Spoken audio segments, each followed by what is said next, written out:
Está ao vivo. Espere aparecer as pessoas. Vou pegar uma água pra você. Quando eu voltar com a água, você pode começar. Vai dando oi para as pessoas. Vai dizer oi, gente. Entrou já? Tem uma pessoa. Oi, lindo, cara. Olá, pessoal. O pessoal tá chegando para a quarentena turbinada. Tá chegando aí, pessoal. Hoje vamos falar sobre a Inquisição. Aê. Tudo bem aí com vocês?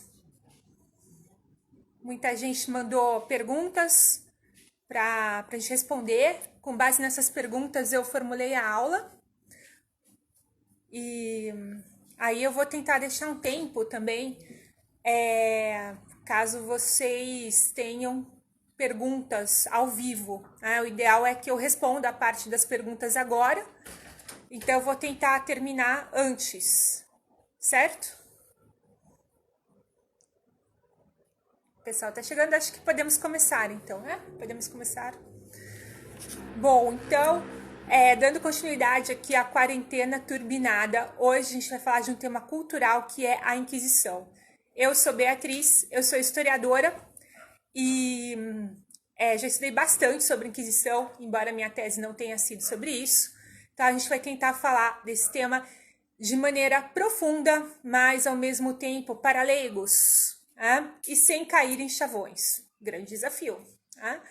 Bom, então esse é um tema complicado porque ele é um tema que carrega consigo muitos estereótipos.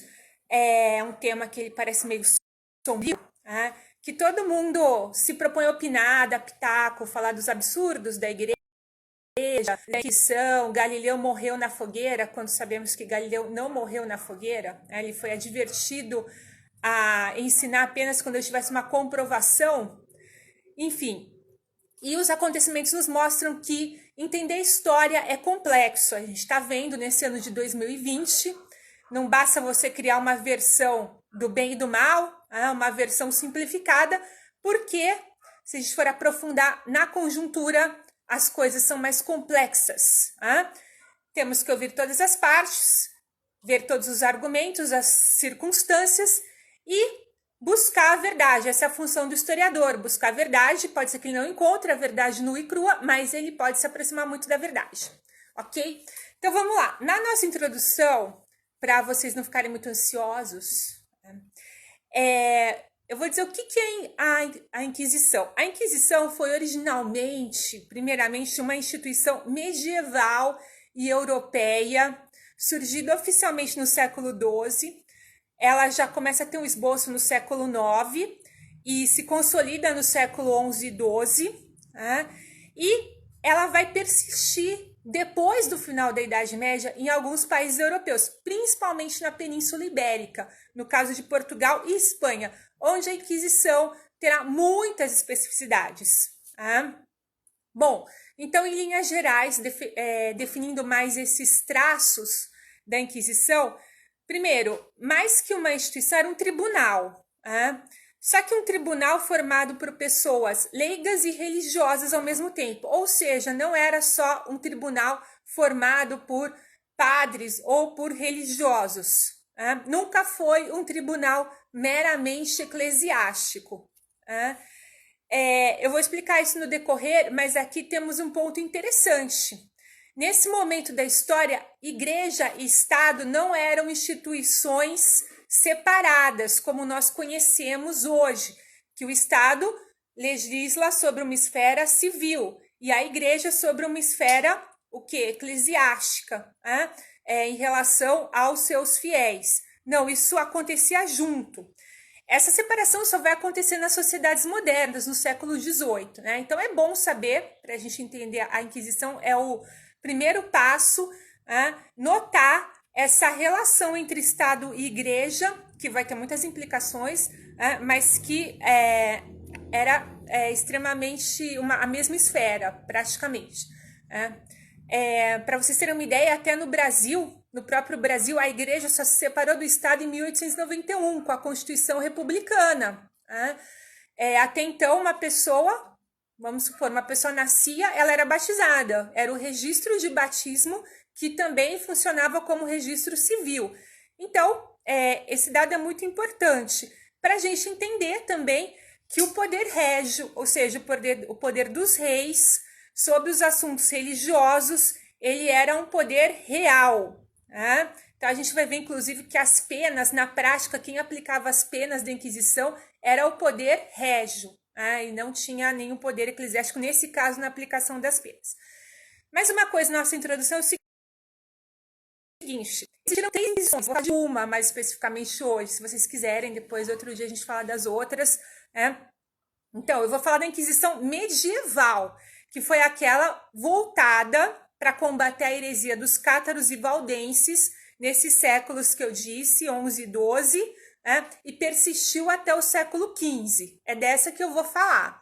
Existiu a Inquisição Espanhola, que foi instituída em 1478 por iniciativa dos reis Fernando e Isabel. Ela foi feita para pacificar, unificar a Espanha com a expulsão dos muçulmanos, né? E também foi uma forma de centralizar o poder régio. Né? Essa Inquisição, ela julgou os muçulmanos e também os judeus, os chamados cristãos novos, que seriam aqueles judeus que haviam se convertido ao cristianismo, mas que havia dúvida sobre a sua conduta. Né? Então aí a gente tem um nítido exemplo de intervenção do poder régio na Inquisição. É a Inquisição portuguesa do século XV. Né? Essa eu não vou falar, mas ela existiu. Existiu uma última Inquisição, né? A Inquisição Romana, que foi instituída em 1542 pelo Papa Paulo III, né? Em vistas ao surto do protestantismo. Inclusive, houve também uma Inquisição protestante, para que vocês saibam, que também julgava os seus hereges. Né? Bom, então a primeira coisa que para explicar essa instituição, que eu já tracei as principais características, né? Sobre as fontes. Nós não temos fontes completas, processos, eu estou falando de processos jurídicos, né? A maioria está incompleto. O único processo que está íntegro é o de Joana d'Arc, né? Que também morreu no final da Guerra dos 100 Anos, né? E ela está envolvida com a Inquisição. Então a gente tem algumas decisões de bispos, alguma coisa do Santo Ofício, cartas, Manual do Inquisitor. No Brasil nós temos mais fontes. O Instituto Histórico e Geográfico publicou, né, prestando um grande serviço, todas as fontes do Santo Ofício, da Inquisição, quando havia visitas aqui na colônia, enfim. Bom, então, para a gente entender essa instituição, como eu disse, em primeiro lugar, a gente não pode cair em anacronismos. Julgar o passado com a mentalidade do presente, porque isso é extremamente injusto. Não se pode julgar o passado com os valores contemporâneos, ok? Seria injusto. Isso não foi eu quem disse. Vários historiadores estão de acordo, e um historiador que é uma referência nos estudos históricos, Mark Bloch, já disse isso no seu famoso livro Apologia à História. Tem uma outra frase também interessante, que eu concordo quase que praticamente, que é: o historiador não julga, compreende. Claro, o historiador ele pode até emitir depois, né, um juízo, até um juízo pessoal sobre o que ele estudou, mas primeiro ele tem que compreender todas as suas fontes, porque se ele já vai julgando, ele vai ser extremamente tendencioso e injusto, certo? Bom, então, para não cair em anacronismos e julgar a Inquisição dentro da Idade Média, não fora dela, na Idade Moderna, espero que vocês estejam entendendo, é preciso entender essa mentalidade da época. Então, por exemplo, quem era o homem medieval? Como era a sua sensibilidade? O que ele achava da morte? Como que era a sua vida? E também entender a centralidade da igreja como instituição na época. Então, primeiro, sobre a mentalidade. Nesse momento, o mundo medieval, até o século XII, né, principalmente, e no século XII ele continua assim, apesar de ter um certo renascimento cultural com as universidades, né, é um mundo em que as condições de vida são muito adversas, a vida é difícil. Então, só para a gente falar aqui, dar uma descrição geral, né? Você vai andar, pensa que você tá, vamos fazer um exercício, né? Vamos nos transportar à Idade Média, e você, mesmo nas pequenas cidades, né? Não estou falando nem no campo, nas primeiras cidades, pequenas cidades próximas aos castelos, onde já havia vida urbana, você vai encontrar ruas imundas, sombrias, sujeira correndo a céu aberto, dejetos, as pessoas jogavam todos os dejetos na rua, né? Vocês podem ver em algumas gravuras que existem na Idade Média, né? E não havia água corrente em casa, era preciso buscar em fontes e chafarizes, por isso as pessoas não tinham hábitos de higiene, isso é fato, né? Elas não tinham hábitos de higiene, que na verdade mesmo você usar, digamos assim, as fossas, né, o banheiro, isso começou na França, no século XVIII. Né?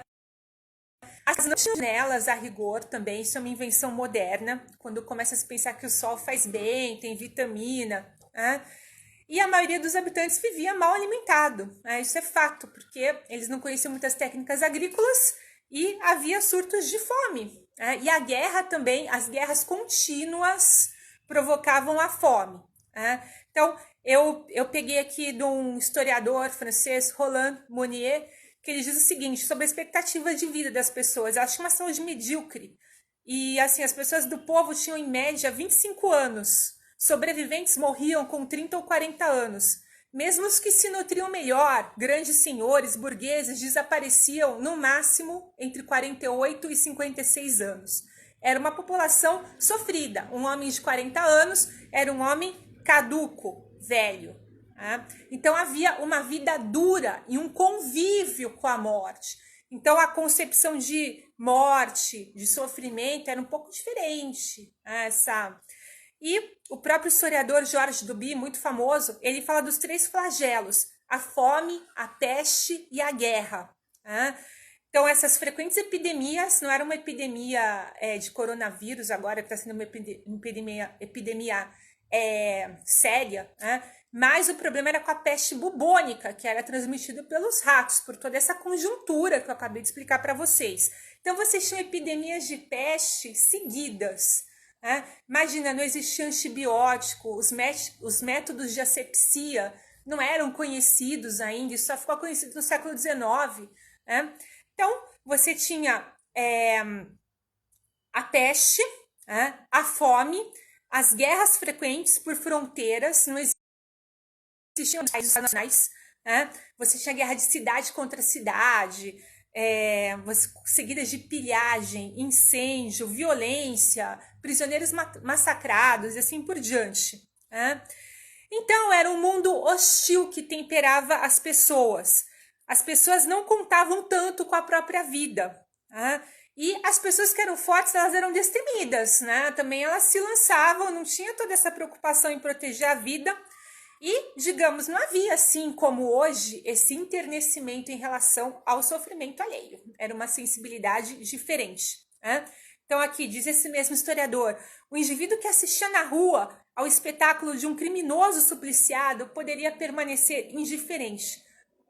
Então, tipo, para mim isso não significa nada. E ele traz também no livro dele uma história de um inquisitor, né, que não era religioso, era um juiz civil, mas que tinha que interrogar um réu, né, e antes disso a sua filha teve uma infecção, tal, teve a perna amputada sem nenhum tipo de anestesia, tal. Então, qual seria a sensibilidade dele em relação a esse réu? Né? Então, nessa cultura temos também a igreja, né? Nessa cultura marcada pela morte, por uma diversidade de dialetos, de moedas, né? Não tinha moeda unificada, de direitos, né? Se escreviam muitas leis, mas elas não estavam unificadas ainda. Né? A igreja, ela é vista como uma instituição que traz consigo um abrigo universal. Né? Então, a igreja, ela dava uma unificada naquele mundo. Vocês sabem que na Idade Média, a igreja, ela tem grande poder, é uma instituição central. Né? Por quê? Porque com o fim do Império Romano, né, e todas aquelas invasões dos bárbaros, né, a igreja se recolhe, né, e à medida que essa vai se podendo sair de novo, acabar a quarentena, que durou muitos séculos, na verdade, na Idade Média, né, a igreja vai se mostrando como uma instituição sólida. Né? E a igreja, ela dava essa segurança ao seu rebanho, né, com a guarda de uma só fé, né, e essa vocação missionária. Né? Então, a igreja tinha muito claro, e ainda hoje tem, só que era uma mentalidade diferente, que a sua função era ajudar com que as pessoas se aproximassem de Deus para sempre, né? Ou seja, que fossem para o céu, né? Fossem para o paraíso. Então, essa é a missão da igreja, sempre foi, né? Ela estava imbuída disso. Né? Não existia uma sociedade pluralista, vários credos convivendo entre si, não tinha isso. Não tinha, porque cada localidade adotava, né, o poder régio adotava uma crença, certo? E essa crença, durante esse período, foi a Igreja Católica. Né? Bem, então essa mentalidade pluralista, que é fruto da Idade Moderna, né, graças a Deus também, né, porque o pluralismo é muito melhor, dá muito mais vazão à liberdade, ela não existia nesse tempo. Né?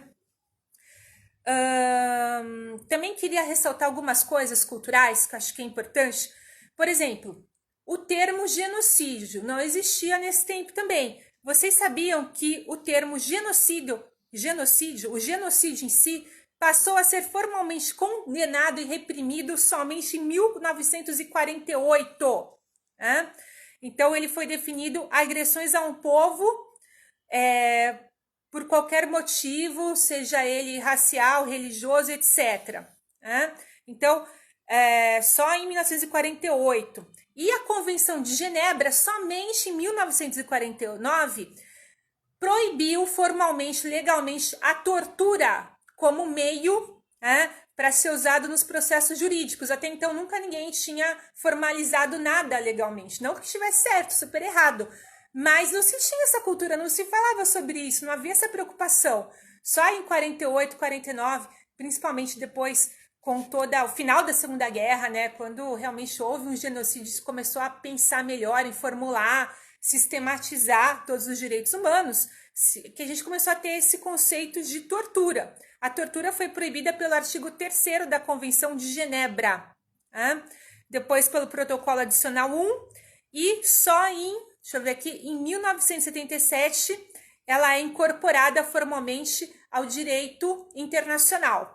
A proibição da tortura, tratamentos cruéis, desumanos que ofendem a dignidade das pessoas, especialmente os tratamentos humilhantes e degradantes, certo? Então, a Idade Média era esse mundo onde havia uma outra concepção de dor, onde a morte era uma realidade, né? Onde as pessoas tinham um grande fervor, né? Não havia atrativos na vida como ir ao shopping, desfrutar dos prazeres terrenos. Agora também está um pouco difícil, mas tem algumas coisas que a gente pode fazer em casa, né? Trabalhar em casa. Mas naquele momento não havia muitos atrativos materiais. Né? Então toda a atenção das pessoas, elas estavam focadas o quê? Em levar uma vida em que elas pudessem se relacionar com Deus, né? E chegar à vida eterna, porque essa vida durava pouco. Parece estranho dizer isso, mas essa era a realidade, certo? Bom, aí eu quero dizer o seguinte: primeiro, a causa, né, essa causa assim, do surgimento da Inquisição. Depois eu vou explicar o tribunal, como que ele funcionava, as penas, né? Eu já usei 20 minutos, mas isso vai ser possível. Então, por que surgiu esse tribunal, né? Que era eclesiástico e civil, mas se formou primeiramente no âmbito eclesiástico, por causa de dois movimentos particulares no século XI, né? Os cátaros e valdenses. Né? Então, vou explicar um pouco isso, quem eram essas pessoas. Né? Essas pessoas, mais que ser pessoas que não concordavam com a Igreja Católica, elas eram movimentos sociais, né? Que convulsionavam a massa, criavam uma agitação, incursões, saques. A gente tem relatos disso em cronistas que não são católicos, em cronistas da Alemanha, em cronistas da França, enfim. Então, quer dizer, existia assim um perigo público nesses movimentos sociais. Bom, então os cátaros, eles se chamavam de eles se consideravam uma igreja alternativa. A igreja católica eles chamavam de igreja dos lobos, né? Então, qual que era a doutrina deles? Era totalmente diferente. Eles diziam que havia duas forças que se embatiam, o bem e o mal, né? Era o dualismo.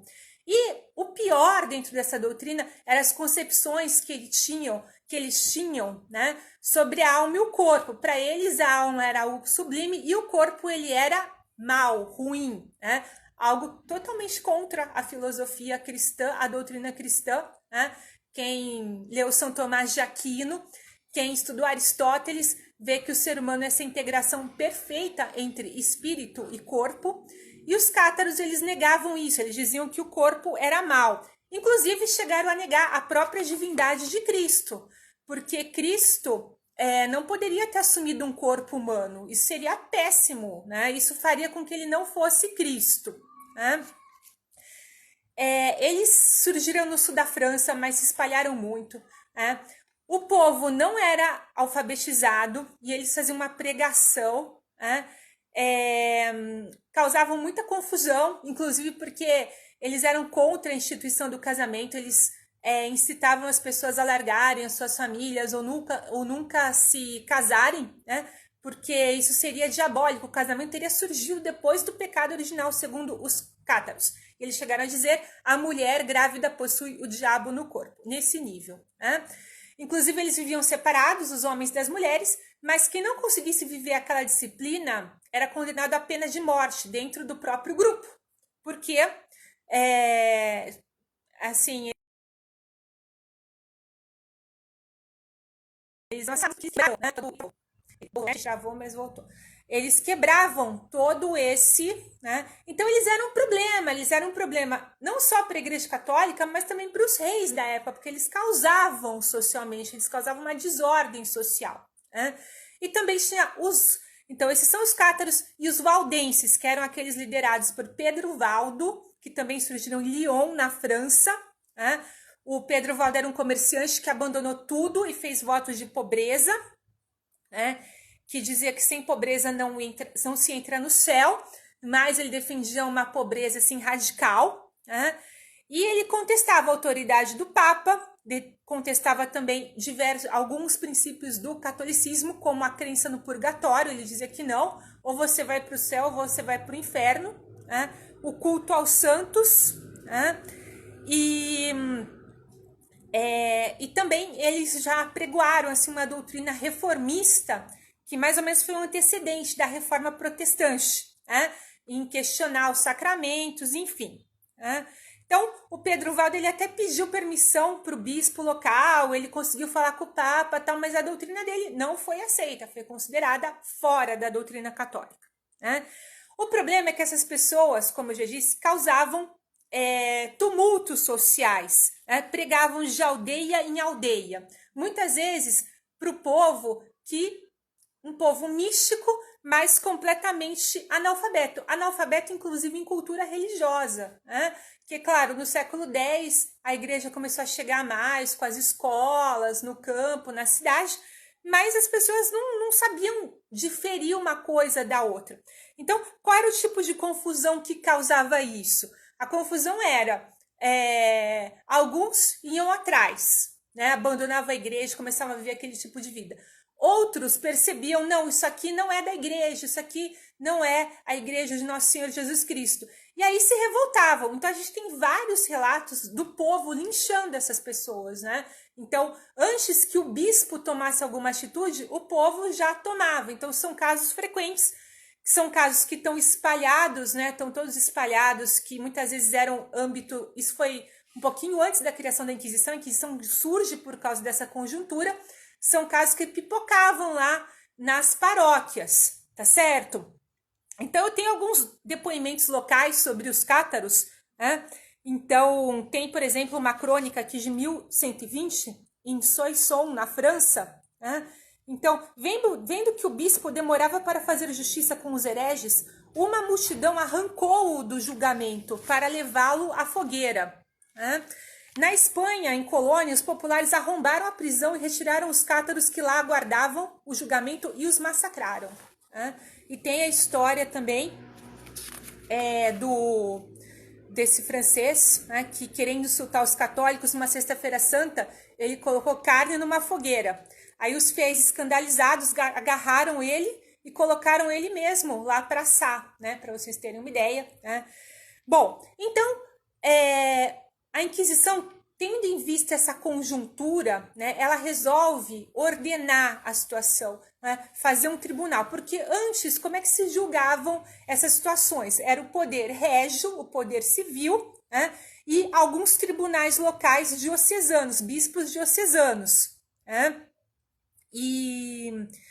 só que a coisa não estava sendo resolvida, né? Então o clero secular não estava conseguindo, visto isso, que as pessoas invadiam os locais, né? Era sempre aquele tumulto, né? Então o Papa incumbiu São Domingos de Gusmão, né? Para formar parte, para ser o primeiro inquisitor desse tribunal, né? Por que inquisitor? Porque ele vai fazer perguntas, né? Ele vai inquirir o réu, né? Então, foi em 1216 o Papa Inocêncio III, né, entregou a presidência do Tribunal da Inquisição, do Santo Ofício, ou Inquisição, a São Domingos de Gusmão, né, e consolidou-se em 1231 pela bula do Papa Gregório IX. Né? Então, criou-se esse tribunal, mas qual era o objetivo desse tribunal? Acabar com os hereges, perpetuar o poder da Igreja Católica, unificar todo mundo, impedir o livre pensamento. Não, né? Isso é o que diz a historiografia moderna, né? Principalmente os iluministas, vou dizer isso. Mas o objetivo desse tribunal não era esse. O objetivo desse tribunal era o quê? Era fazer um julgamento justo e obter a conversão daqueles hereges, né? Então, inclusive, a gente tem, eu vou ler rapidinho aqui o manual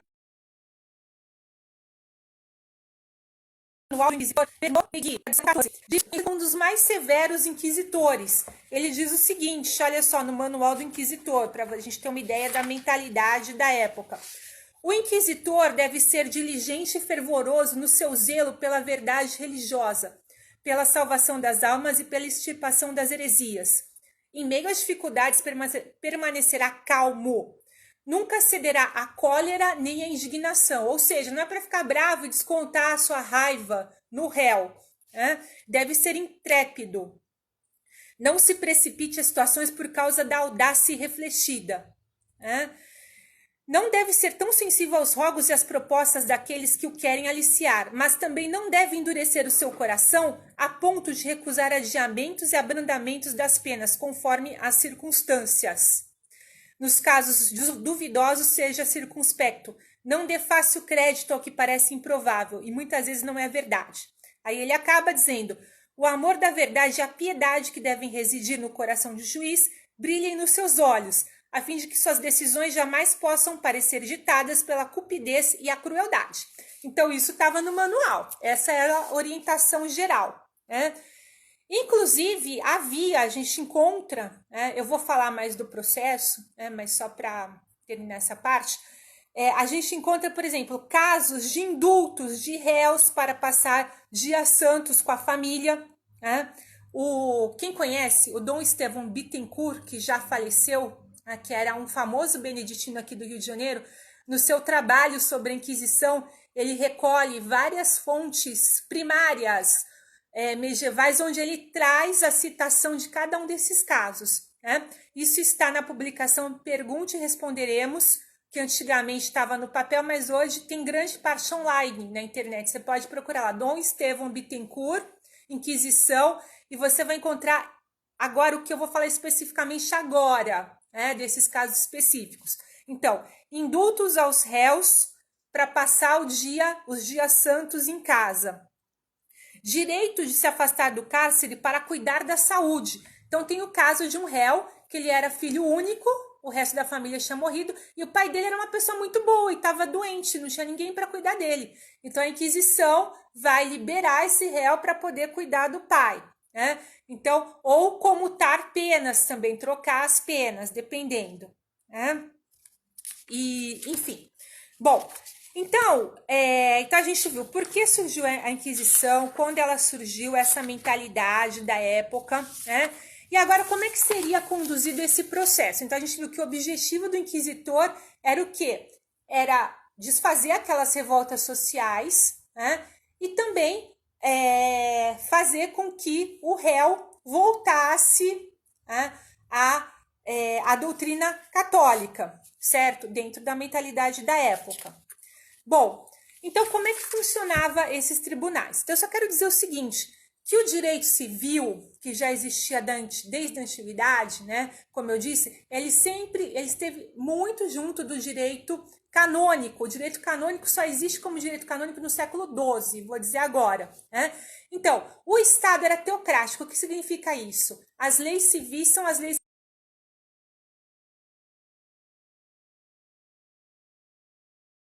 religiosas. Crime e pecado. O que é o Estado teocrático? Crime e pecado eram a mesma coisa. Não se separava religião de Estado, né? Então isso era um problema. Até hoje existem estados teocráticos. Por exemplo, o Irã, né? A lei civil é o islamismo, né? Então, o cidadão, para ele ter direitos, votar, ele tem que professar o islamismo. Antigamente, né, durante o Império Romano, inclusive durante esses grandes impérios, era totalmente teocrático o Estado. Você tinha que prestar culto aos deuses escolhidos pelo imperador, né, pelo Senado, tudo isso. E aí de quem não fizesse isso, vocês viram o que aconteceu com Sócrates, né? Enfim, espero que vocês saibam, se vocês não sabem, verifiquem o que aconteceu com Sócrates, né? Então era um Estado teocrático. O cristianismo, ele é extremamente perseguido, né? A igreja tem muitos mártires, tem perseguições sistemáticas, não vou falar disso agora, né? Mas o que acontece? Em 315, o Constantino ele permite a religião católica, ele é o filho da Santa Helena. E mais que isso, o imperador Teodósio, em 380, ele faz a lei chamada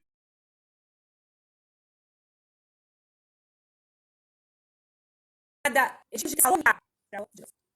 Teodósio faz o Edito de Tessalônica em 380, que torna o cristianismo a religião oficial, né? Então aí vocês veem o que acontece? Igreja católica junto com o Estado, né? Então, na antiguidade, o imperador era politeísta, tinha seus deuses, a religião estava junto, mas não era católica. A partir desse momento, a religião católica, durante toda a Idade Média, vai estar junta com o Estado. O que não significa que o Estado não tenha se usado, vou falar no final, de próprio proveito da Inquisição para sua própria finalidade, desvio de finalidade, né? Bom, não existia direito canônico. Vocês sabem que canônico vem de cânon. Cânon significa regra. O que você tinha até o século XII? Você tinha um monte de decretos, pontifícios espalhados, regras dos concílios, canos dos concílios, os estudos dos bispos e as regras das ordens monásticas, com seus livros penitenciais. Então, cada um se pegava um pouco, né, para você aplicar.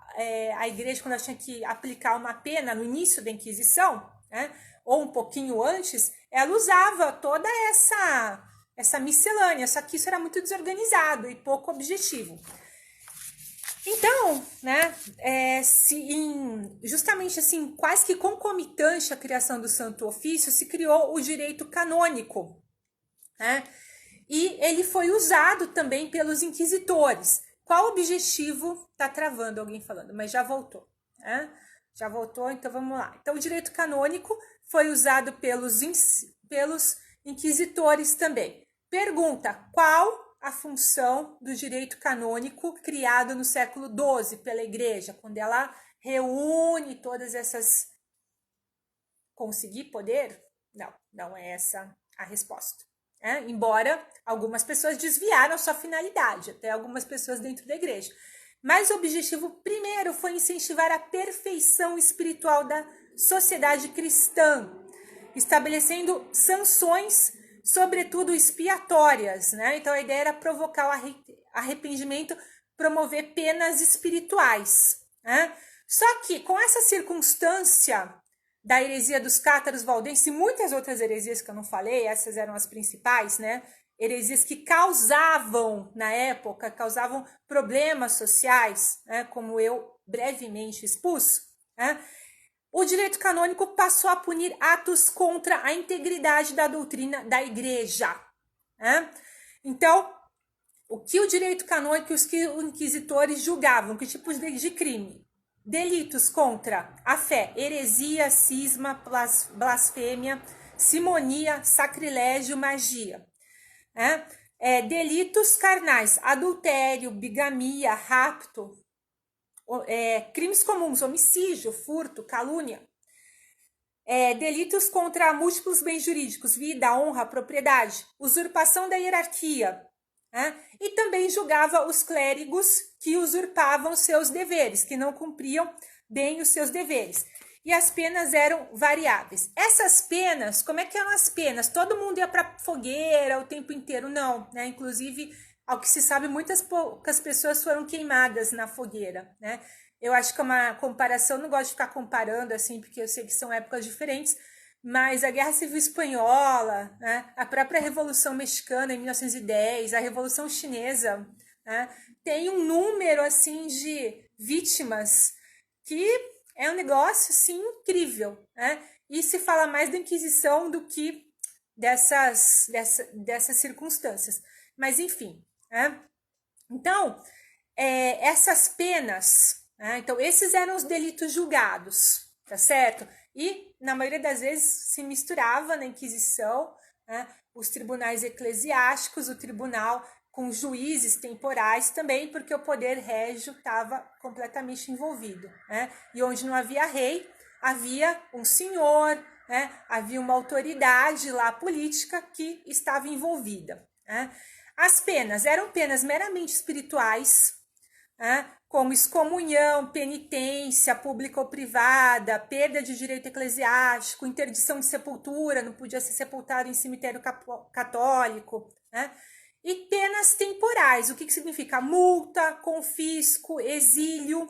Né?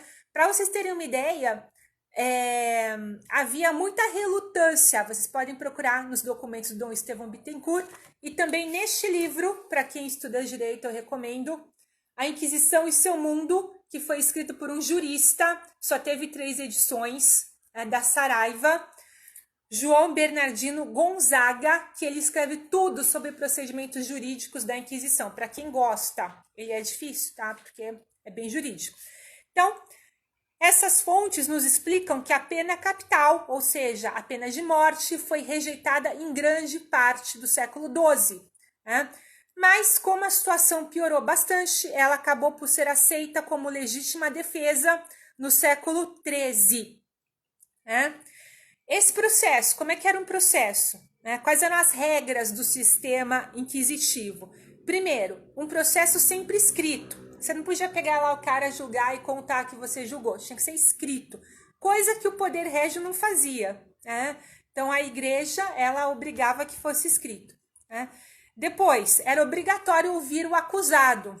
Né? Então, a gente vê vários casos de julgamentos sumários na história.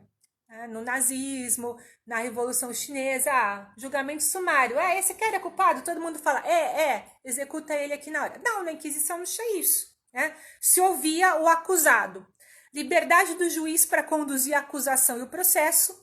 O segredo, né? Era um processo secreto para não se atrapalhar as investigações. Né? E como eu disse, até o século XIII não havia nem pena capital, não havia pena capital, perdão. Né? Então, quando se exacerba todo esse problema com os valdenses e cátaros, o Papa Inocêncio IV permite, em 1252, a pena capital, que já era um recurso corriqueiro no direito civil. A pena de morte, não foi uma invenção da igreja, já era muito usado. Né?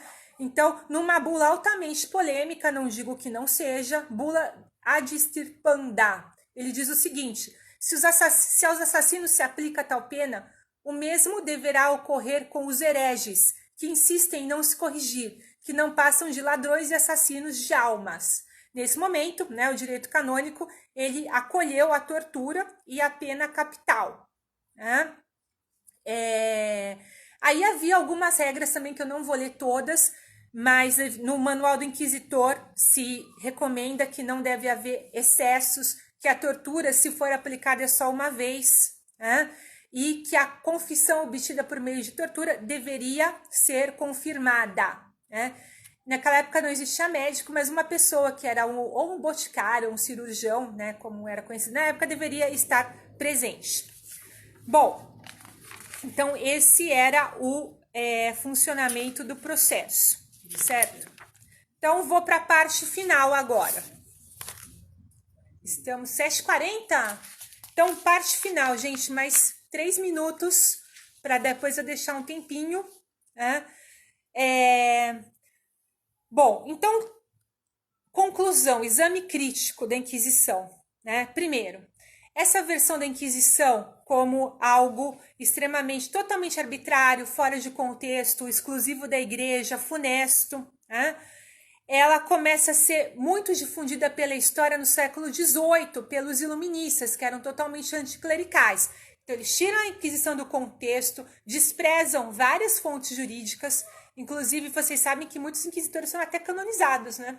São Domingos de Gusmão, porque foram inquisitores zelosos, que foram justos no seu trabalho. Difícil de entender no dia atual, mas isso aconteceu, né?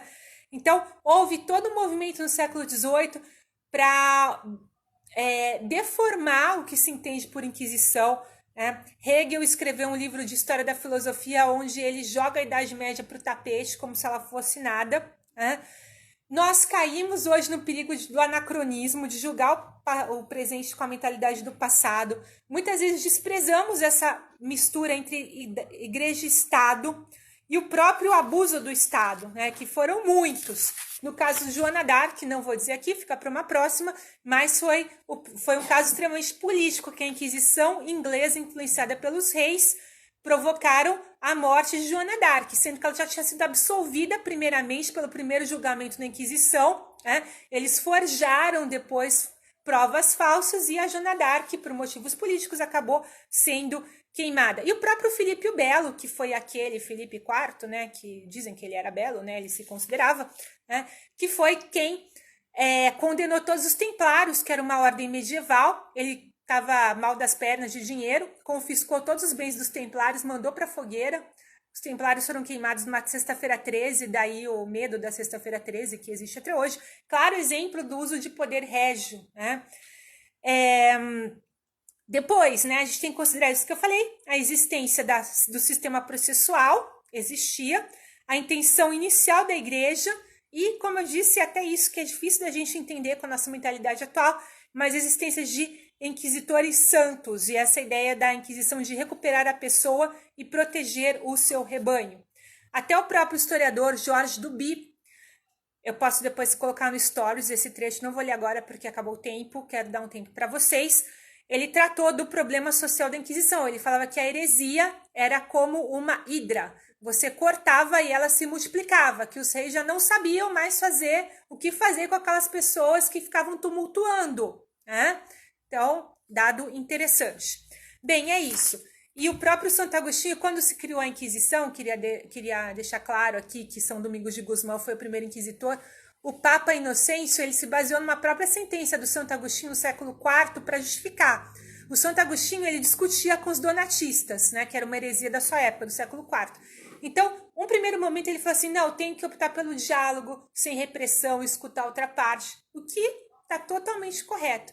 Acontece que ele percebeu que ele dialogava, mas que o Donato, né, que era o herege, não estava a fim de dialogar em nada e estava um pouco, né, continuando com as suas agitações e fugia do diálogo, né? Então foi quando o Santo Agostinho começou a ler, né, sobre penas temporais e tal, né? Ele pegou um caso específico e ele falou assim, como legítima defesa do bem espiritual do povo. Será que não seria, em algum caso, em casos extremos, não seria, né, justificável em legítima defesa usar a tortura, né, e um processo em que uma pena de uma situação super grave, de uma pessoa que não voltasse atrás nas suas graves ações, né? Então era uma espécie assim de pena de morte, né? Vamos defender a sociedade, que era uma sociedade nesses termos que eu coloquei para vocês, né? E então é isso. Eu posso falar mais em outra circunstância, não dá mais aqui, que eu acho que vai ficar muito uma coisa em cima da outra. Aí, se vocês tiverem perguntas, a gente tem um tempinho ainda. Então, a Fatinha pergunta: se não der para falar sobre o caso Joana d'Arc, poderia fazer uma segunda parte outro dia? Sim, posso fazer uma segunda parte outro dia. Olha só, boa pergunta. Se matar era um pecado mortal, qual a justificativa? Perfeito. A justificativa era legítima defesa. Então, se via como não é matar, mas defender a sociedade de um mal maior, os cristãos de um mal maior, quando não tem outro jeito. Esse seria o objeto moral, Então, vocês sabem que não estou justificando, não se justifica. O próprio Papa João Paulo II pediu perdão pelos excessos, porque a Inquisição também foi usada com excessos. Da mesma forma que teve inquisitores santos, também tiveram inquisitores que se condenaram, perderam o pé. Mais alguma pergunta? Alguma solicitação para o futuro? Vou beber uma água aqui. O pessoal está falando para beber uma água. O pessoal presencial aqui. Eu tenho uma pergunta. Tem uma pergunta presencial, gente. Olha que chique. Enquanto não acontecia, o julgamento acontecia, as pessoas que estavam sob o processo da Inquisição, elas ficavam reclusas em algum lugar? Ou tinha uma... Não, elas... Então, a pergunta é... Se as pessoas, os réus, se durante o processo eles ficavam presos ou se eles estavam presentes no julgamento. Não, eles estavam presentes no julgamento, porque o método era inquirir, interrogar, Então você interrogando, não era já tipo, vamos começar, desculpa aqui a palavra, vamos dar porrada, Começa com a porrada. Não, não era assim, Então o próprio termo inquirir, perguntar, justamente isso, eles estavam presentes em todo o processo. Mas o processo durava dias ou meses? Sim. Porque tinha denúncia, o julgamento. Eles ficavam na casa deles? Tinha uma vida então, normal? isso. A pergunta é o seguinte: durante o processo, que durava dias, meses, porque havia uma denúncia, aí se investigava a denúncia e tal, aonde ficavam os réus, Então, varia, Varia. Aqueles que eram pegos promovendo agitação social, eles já eram presos. Outros que, esse cara ele é acusado de sodomia, sei lá, que era uma coisa comum. Então se investigava, O cara não era, depende, Não, eu não precisaria aprofundar melhor nas normas da Inquisição para ver se havia uma especificidade, Mas me parece que não. Aí alguém está falando aqui, a Cristina, a Cris Maranhão, mais aulas de história da Idade Média. Legal, a gente pode promover mais aulas de história da Idade Média. Mais alguma? Então, já teve sugestões. Parte 2, falar sobre Joana d'Arc, aulas de Idade Média.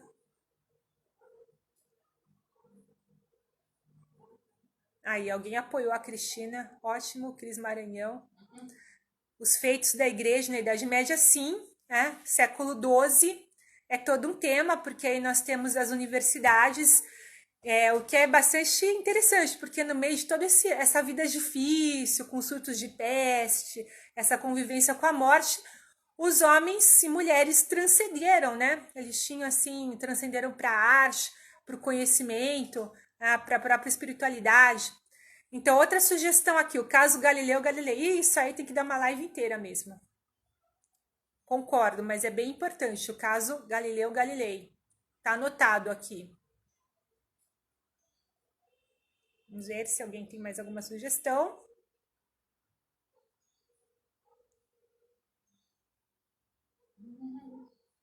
Tem o livro Idade Média contada aos sobrinhos. Você conhece?